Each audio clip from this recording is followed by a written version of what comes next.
हम हर रोज देखते हैं कि औरतें सब कुछ मैनेज कर रही होती हैं, चाहे घर का काम हो, बच्चे हों, तमाम जिम्मेदारियां, लेकिन कोई नहीं देखता कि ये सब चीजें उनके माइंड और बॉडी पर क्या असर करता है।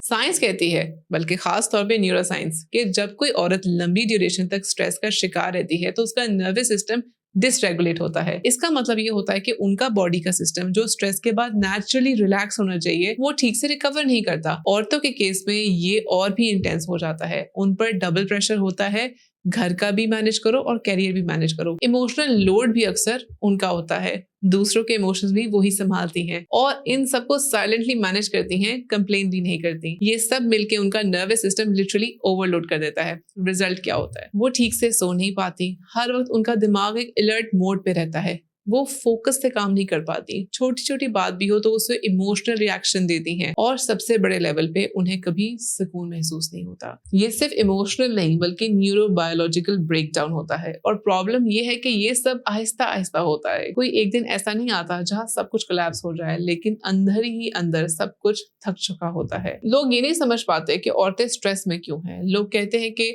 सब तो ठीक लग रहा है, वो तो बहुत स्ट्रांग है, उसने कंप्लेन ही कब की है, लेकिन असल में वो सिर्फ एडजस्ट कर रही होती है, इग्नोर कर रही होती है और सरवाइव कर रही होती है। सोसाइटी हर वक्त उन्हें स्ट्रांग बनने को कह रही होती है, लेकिन कोई सपोर्ट सिस्टम नहीं देता, ना इमोशनल, ना मेंटल, ना फिजिकल। वो लोग जो सबके लिए अवेलेबल है अक्सर खुद के लिए ही अवेलेबल नहीं होते और यही क्रॉनिक स्ट्रेस का सबसे खतरनाक पहलू है। जब आप इतने यूज्ड टू हो जाते हैं थके रहने को तो आपको ये सब नॉर्मल लगना शुरू हो जाता है। ये जरूरी है कि हम स्ट्रेस को सिर्फ हंसी मजाक का टॉपिक ना समझें, स्पेशली जब बात औरतों की हो जो रोज जिंदगी के मल्टीपल फ्रंट्स पे प्रेशर ले रही होती हैं।